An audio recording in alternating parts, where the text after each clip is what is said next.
Good afternoon, everybody, and welcome to the September 16th Redevelopment Authority Commission meeting for, this is a revised agenda. Please take the roll. Belter. Aye. I'm here too. Hintz. Here. Lasky. Here. O'Mary. Here. Honick. Here. Sam. Here. Do we have somebody on video joining us? No, nobody virtual today. Okay, next we have a consent agenda, approval of minutes from the August 25th, 2020 meeting. I'll move approval. Second. All in favor? Aye. Aye. New business, we have an arena update. Yes. Let me go. City Attorney Lawrenson is Well, here. we did ask City Attorney Lawrenson to, actually, it was on the council agenda at closed session, and there's been some developments, and I know the RDA's asked over the last couple of meetings for an arena update, so this is the meeting we could provide that. So we'll ask City Attorney Lawrenson to attend and provide a short little briefing for everybody. Okay. The Fox Valley Pro Basketball reorganization plan was confirmed in the bankruptcy August 26, 2020. Under the plan, Fox Valley Pro Basketball will continue to operate the arena. The Wisconsin Herd plans to continue to lease it for use for the GLeague games. And our understanding is that Menominee Nation and Fox Valley Pro Basketball are continuing to negotiate a final agreement for naming rights. So everything kind of stays a little bit status quo in those regards. There were no changes to the development agreement with the city as a result of the bankruptcy process. And there are two issues going before council next Tuesday. In terms of outstanding city issues, we had certain amounts of attorney fees. We incurred fees in a total amount of approximately $69,695 pre and post petition for outside counsel related to both the developer's defaults and monitoring and responding to the bankruptcy proceeding. Obviously, this was a little more of a big deal bankruptcy than we typically deal with through our office, so we hired outside counsel to help with that. The proposed settlement agreement provides for payment of all the city's pre-petition attorney fees and a portion of the city's post-petition attorney fees. Again, because it was such a complex bankruptcy case, we had the attorney hired and we appeared and monitored things and kept track of them and responded to certain filings in the bankruptcy case in the same way any other creditor would. Those costs for those types of charges were not going to be compensable under the terms of the development agreement. The development agreement provided the city could recoup its costs related to enforcing defaults under the development agreement. So the agreement we reached, which is going to council for approval on next Tuesday, is for a total of $42,412.25 out of that total of $695, or about 61% of our legal costs will be paid under this settlement. The other issue going to council next Tuesday relates to a financing under the bankruptcy. A consortium of lenders, including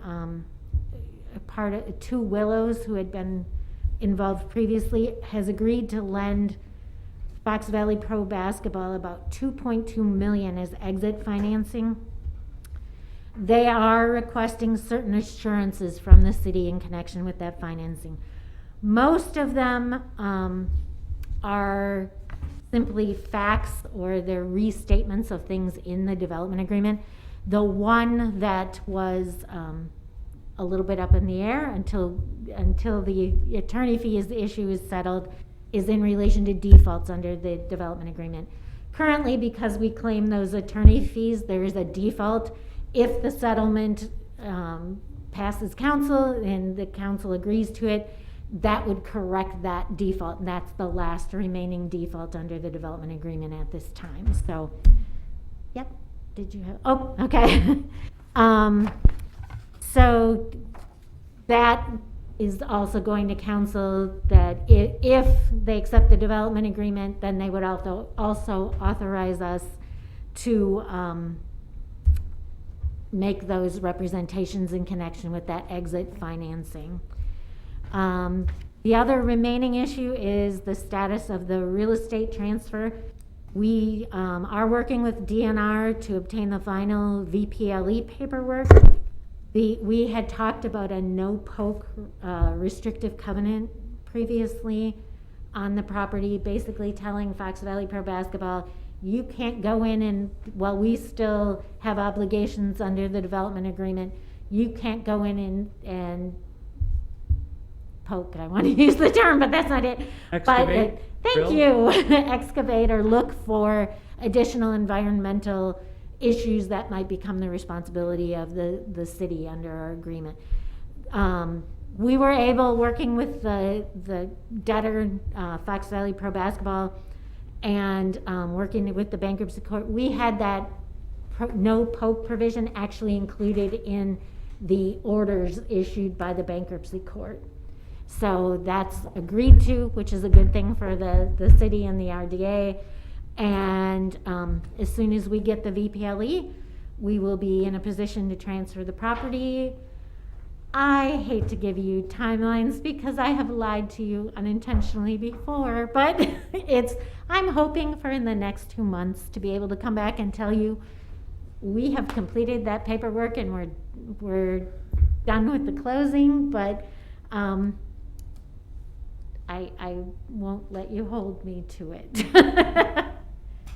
So that is the basic status of where things are at. I'd be happy to answer any questions. I think I read where they sold off the future TIF proceeds for TIF bond financing, it's called. So in no way will we ever pay the TIF bondholder if we don't get the property tax payment from Fox Valley Pro Basketball, correct? Correct, and it's actually not, it's collateral financing. They haven't asked us for any agreements in relation to splitting those. The way the assurances for the financing state right now is that it's called Silver Anvil, I can't remember if it's Silver Anvil LLC. Okay. And they would have to actually step in and assume the rights and responsibilities under the agreement at this point, so it's not really separated. So there's no collateral assignment on the TIF receipt or the payback to FB? They're not separating the TIF payment from the responsibilities of the development agreement, which at this point is basically payment of the taxes. Right. So, any other questions, or otherwise we will let you know, or maybe the mayor or Alan can let you know at your next meeting if we have all the settlement and the assurances and where we stand with that. But it does go to council on next Tuesday's council agenda. So one more quick, does anybody know anything about the GLeague when they have pushed their schedule into a future month? Because I don't think they're going to start in November. The last time I checked, that had not been hadn't been settled, and I have not checked recently. So unless you know, I have not checked recently. You said that the GLeague is going to be leasing the space from them. Is that under their current contract, or do they have to renegotiate a contract to move forward?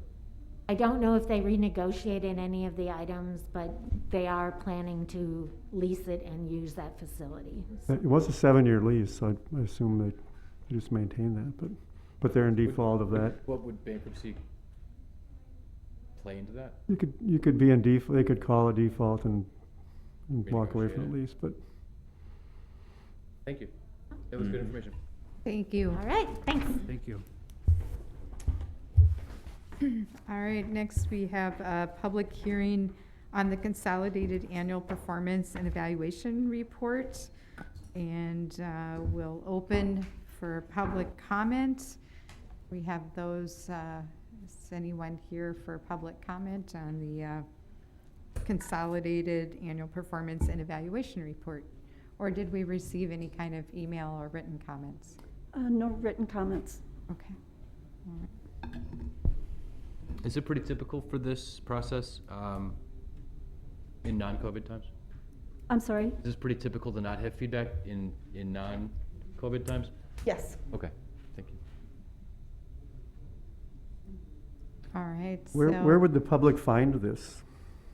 It was advertised in the Northwestern that the plan is available on the city's website and in our office. Was there also a Herald article that referenced this? I don't recall. They were sent a copy of the availability, but I don't know if there was an article. I don't remember seeing one. I've got a question about that process. So if the Herald goes to every resident in the city and the Northwestern is by subscription only, wouldn't it make more sense to utilize the Herald as the de facto? And Oh. I was kind of, Publication? that's why I was asking. It's based on circulation though, isn't it? It's, yeah, well, okay. yes, the city of Oshkosh has, the city of Oshkosh proper for city government has identified the Oshkosh Northwestern as its official publication news agency.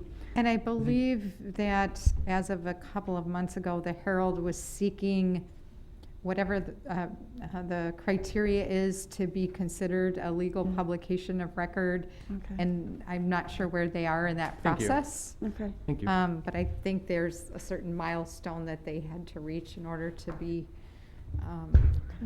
I guess, allowed to be that Mhm. designee. And I don't know if it has to do with subscribers, number of subscribers, as opposed to people that it's just delivered to. Mhm. Mm-hmm. Or how frequently sure. it gets Yes, published. Mr. Hintz. Question, was this report contracted or done in-house? In-house. City staff prepared this, and I would say it's Ms. Brandt's baby. I've already expressed my Yes. opinions to Brandt. Perhaps Ms. Brandt would like to cover some of the highlights of the report. Well, Mr. Hintz did find a typo, so that will be corrected. He also expressed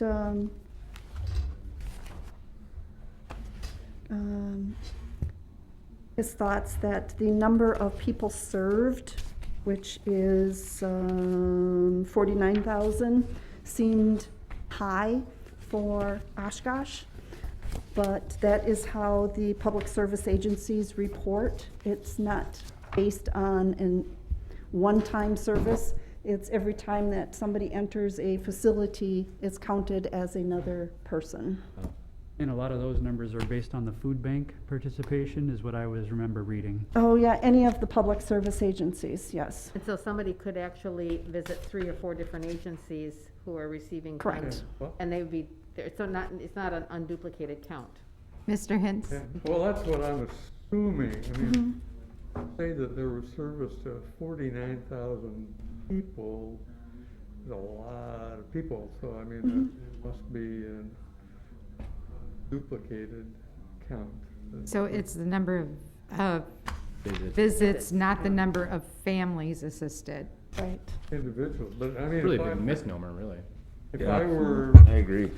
somebody in HUD who took reading this seriously, which may be a pretty big assumption right there, I guess I would wonder in a city that has something over 66,000 people, to Yep. say that 49,000 of them got service out of this program, Right. would stretch my credibility a little bit. Sue? But if HUD allows them to count that way, Mhm. which they do, Mhm. then Yeah. it's their issue. Right. But what it does is really shows the number of visits, which I think is still, a lot of people who Right. are in need. Right, because like for the food bank, for example, there's 35,000 people that were served, but, I mean, that's like half of the population of Oshkosh. Right, yeah. But again, it's not based on one person coming every month or anything like that. It's just based on the number of people per visit. Yeah. So one person could easily chalk up 52 of Yes. those Yes. points. Yeah. Got it? Yep. Would that also Yep. include same household? So if I bring somebody with me, am I counted as two people? If you're a separate household, you'd be two people. But If in you're the same You're household, counted as one? yeah. And if those dollars are spread over, it looks like 12 public service agencies. Mhm. And I think as was mentioned before, if Well- one household sought services from multiple agencies, then Right. it could be triplicate or Yeah. quadruplicate. Yes. Okay. Well, I guess simply the example of the food bank, at 35,000, Mhm. would explain a lot of that number. Right, yeah. So then, based on the amount of, pardon me, based on our 2019 allocation of 835,000 and change, and our program income of 211,000, we had $1,046,000 to spend. Darlene, do you want to tell us where you are? Oh, I'm just looking at the charts at the end of the caper, after page 25.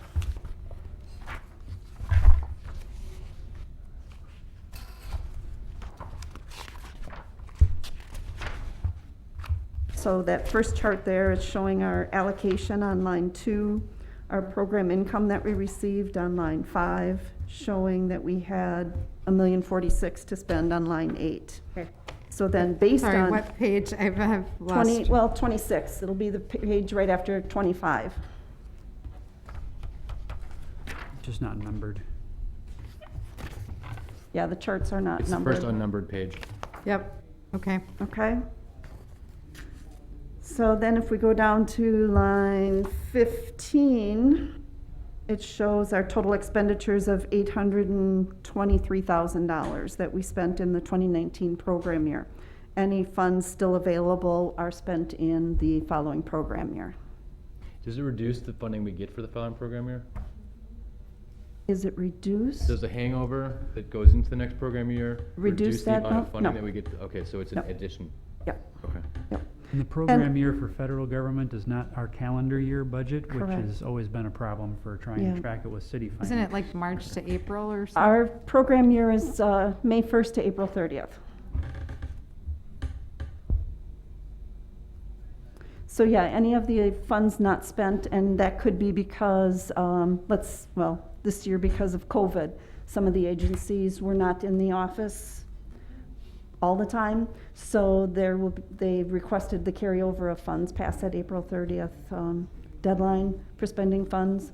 And so, of course, I will gladly allow it to be carried over, and then it gets spent in this 2020 program year.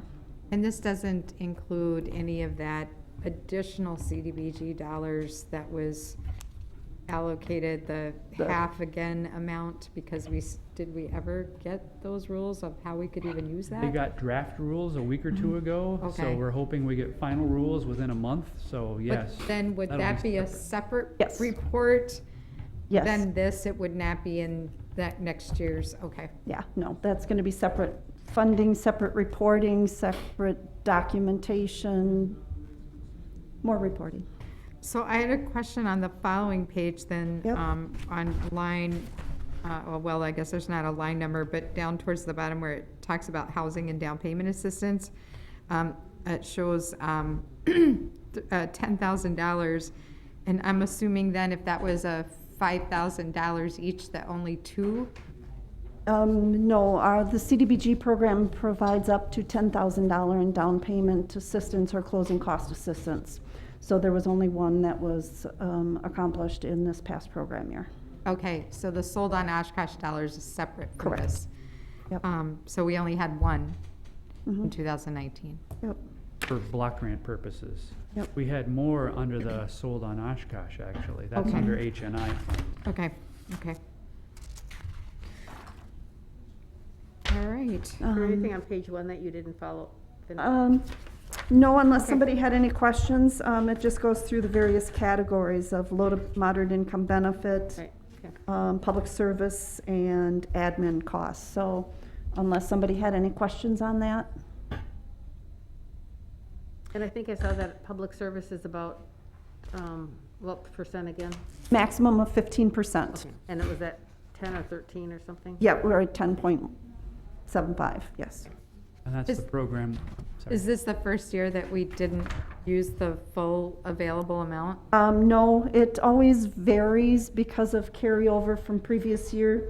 I just have to make sure I document and kind of bookkeep to make sure I'm not exceeding that 15% based on prior year payments. Because if we go over, it raises a red flag and then there'll be a finding with HUD. Okay. Sorry, Mr. Davis. I was gonna say, we had just released the applications, if I recall, for the next round as well. Yes, they're due this week, yep. Or 2020? 2020. Mhm. Okay, so then But- that would go from Retroactive to May 1st, retroactive to May up through April 30th of 2021. Okay. correct. So is there any other discussion then? I guess I should have closed public comment since we didn't have any public comment. Then we will, so we don't have any action on this item, but that will be read again at the next meeting or no? Nope, there's no action, it's just, we're required to hold 2 public hearings. So I'm bringing it before the RDA, because the RDA does act on a lot of slum and blight acquisitions and land sales. So I felt it was a good fit for you guys to provide some input or questions and comments on the program. And the second public hearing The is? second public hearing is next week, Thursday, I believe, at 5 o'clock here at City Hall. Thursday instead of Tuesday at council? Correct. I've never taken it to council. So, Okay, so that public hearing, then it would go for council approval the following? no, it never has, the caper has never gone to council. It's Oh. more of a report that goes Yep. to HUD, Okay. actually. And just have to have a neighborhood hearing, so that public hearing will be next week. And then the caper will be submitted September 29th to HUD, All right, so Thursday at what time? 5 o'clock. 5 o'clock, okay. All right. Nice Thank you. job. Thank you. very much. Next is Community Gardens update. Looks like we have a draft outline and an RFP. Yes. Staff has been working on this over the last few weeks, and you can see what we've put together with the various descriptions and maps and photographs, and we welcome any kind of comments that the RDA might have either tonight or in the next week or so, but we'd like to send this out in the very near future so that we can get some respondents still this fall, and RDA can act on that this winter so people could have an opportunity to begin next spring. Probably the most important thing I'd highlight is that based on all the sites, we are requiring that all potential garden users use raised beds. And would that also be lined raised beds? Lined raised beds. I don't remember lined raised beds. For some reason, I thought when they did the Jefferson Street ones, they need to be lined with a certain thickness of plastic for lead. Yes, Boy, that sounds familiar, yes. yes, Because that is a common contaminant on, yep. in Oshkosh, unfortunately. Mm-hmm. Thank you for putting this together. I think it's gonna be a nice opportunity to see what kind of interest there is for this type of work. And where would this be circulated, advertised, announced? What kind of groups would be reached? All the food groups that we're aware of with whose name escapes me, I want to say Grow Oshkosh, Growing Oshkosh? and all the neighborhood associations, and even the new food co-op we would include. Many of our public service agencies slash pantries, as well as the general public. That you typically would use Oshkosh Media Services for some kind of press release or posting on our social media. Whatever's free from that side is my expectation, or what Might staff we can also provide. have an opportunity or an invitation to the Herald to, Oh, to do a story on that and include that notice, absolutely. Good suggestion. And this won't expire, so if there's future interest, we may just add properties or move properties, would that be fair? Or would this That expire would be at my, some point? that's completely up to the RDA at this point. Right now, the thought would be there'd be some kind of term for a lease, but we're kind of waiting for proposals to come through. That I get. I'm wondering if Okay. the actual request for proposals will expire. So in other words, that process is only valid for a certain period. yeah, for I- next spring? I think, that's- based on the parcels we have right now, I think if people are interested in those, we'll keep it open until we have all the spaces taken, is what I'm thinking. That's great. I don't disagree with that. I think that it's good to have it kind of malleable, and that way, if somebody misses a notice, but then they have interest and they come up with that, then they can be directed to this process, which is. Correct. Right. And then if the RDA says sites 1 and 2 are awarded here, that we still have 3, 4, and 5 if somebody else decides in December they want to propose something. That's great. Thank I you. wonder if Oshkosh Media would also maybe have one of their, like, episode, interview type things Oh, we about could the certainly ask program. them. If they're trying to fill space. Yes. Mhm. Because this is maybe more than just a 60-second soundbite kind of Mhm. thing, so. Mhm. Has there been any connection with the Master Gardeners program? Master Gardeners did work with the Jefferson Street back in, what was that, 2015, I think Darlene? so. 2014, maybe? Something like that. They did work with that group. Yep.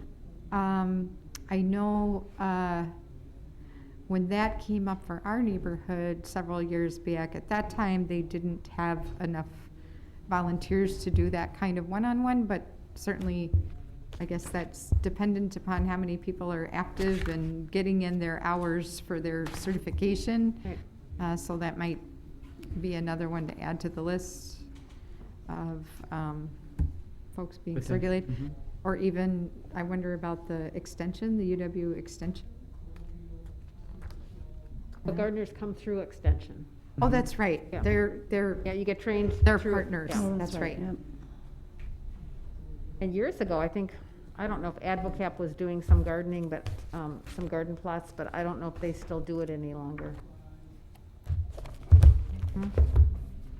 You know, by the time you buy the wood, buy the soil, get insurance, it's quite an endeavor to do this. It was Um, about 3,000, wasn't it, for the Jefferson Street, the 30, or the 56 raised beds? But that Yeah, included a coordinator fee. something like that, I yeah. think It's it been a was- while, yeah. so I don't Okay. remember. 56 but, yeah. raised beds, and I think it was, they added on the 2 handicap accessible beds, I Mhm. believe, towards the end. Is there a Yeah. grant that's possible to apply Yeah. for to offset costs in this? Through the There city? are great neighborhood funds through the city that Mhm. most of the neighborhood associations apply for funding for various projects within their neighborhood. Do you have to be a neighborhood association to apply? For that funding, yes, I believe so, correct, Mr. Davis? Yes. And how many of these sites are in existing neighborhood associations? Mm, Where's our, do we have a map or a list in here? Off the top of my head, 2 or 3? Yeah, Okay, Yeah. great. Okay, so there's opportunity there. yeah. I think that's meaningful. Thank you so much for putting that together. For those individuals and groups in the community that have expressed interest, here's their opportunity. We provided that opportunity, and I believe Habitat also indicated that they may have some property that's a less than desirable home location that they may be able to add back in or add into the offerings potentially. think 7th Good to Street, know. maybe? I don't know if that's sounding familiar or not. Tom Simon No. mentioned something. Oh, yes, they have a piece of property that has some environmental issues that they can't build on. So I had recommended to him to offer it as a community garden. Yep. And Yep. I don't know if he's followed through with that, but apparently he's considering it, so. Mhm, mhm. Okay. The other board, I think. Okay, Okay. great. And then the executive director's report. Yes, thank you. The Rock the Block program in Congress Field finished this summer. Worked on over 30 properties. I was worried at one point they wouldn't actually be able to do it based on COVID, but they did manage to come up with some ways to keep everybody safe and do the projects. And now they're getting close to announcing their 2021 Rock the Block neighborhood. So stay tuned for the next development in that, and we did help with them with several projects in that neighborhood. South Shore, it's been, as you know, demolition is complete and the grass is growing over there at 43 7th. The good thing is we're ready for an RFP, and I've attached what we've drafted for that. The downside is that we still have to do some additional testing uncovered during demolition, and that won't be done until November. So I anticipate waiting on the RFP until we have that information to include. On the good side, as I indicated, the Oshkosh Police Department also provided the RDA with free drone aerial video to be used in the RFP, so we'll include that as part of the RFP. I'm sorry, the Oshkosh Police Department provided free drone video for the RFP? Yes, we want to attach that to the RFP so that if somebody wants to see what this looks like from the 3 or 4 different angles from around the property, they can see that from the drone. Oh, nice. Mm-hmm. Very nice. Marketing and policing working together. There you go. Mm-hmm. Great. Get some use out of those. Mm-hmm. Let's see, nothing really to update on the Pioneer. The Miles Kimball building was an old RDA property, and a new developer is interested in developing that property, and gave a council presentation a couple meetings ago regarding that. However, no application's been submitted to date on that. The 9th Avenue extension to the CN is still in the capital improvement program. We haven't heard yet from DNR regarding a grant application, have we, Ms. Brandt? No, Okay. We don't know when they usually announce. It's usually in the fall. It could be anywhere from August, but last years it's been like April. of the next year to hear about that. So keeping our fingers crossed with that. Let's see, maybe skipping to Marion and Pearl, parcel H, I, and J. You've probably seen that Merge has started construction on parcel H. They had a nice video on YouTube I also watched recently, and footings and foundations are currently being poured. Let's see. And then the multimodal trail through Rainbow Memorial Park, we're working on that for construction in '21. And we did complete the Lakeshore Riverwalk there from Tribal Heritage Trail over to Panoqua, and it's open to the public right now. And last but not least, 668 North Main. The City Council also approved the funding for that project, so we're arranging for a closing in the near future for that property. I think that's all I have to report, Madam Chairman. Okay, thank you. So next we have we'll need a motion to go into closed session. I'll do that. I'll make a motion to go into closed session to discuss the purchase of 413 Scott Avenue, 630 North Main, and 640 North Main Street pursuant to section 19.85, paragraph 1, paragraph E of the Wisconsin State Statutes, where competitive bargaining reasons require a closed session. I'll make that motion. Second? All right, any discussion on the motion? All right, please take the roll. Filter, Aye. Hints, Aye. Lasky, Aye. Palmieri, Aye. Monk, Here. Aye. Stam. Aye.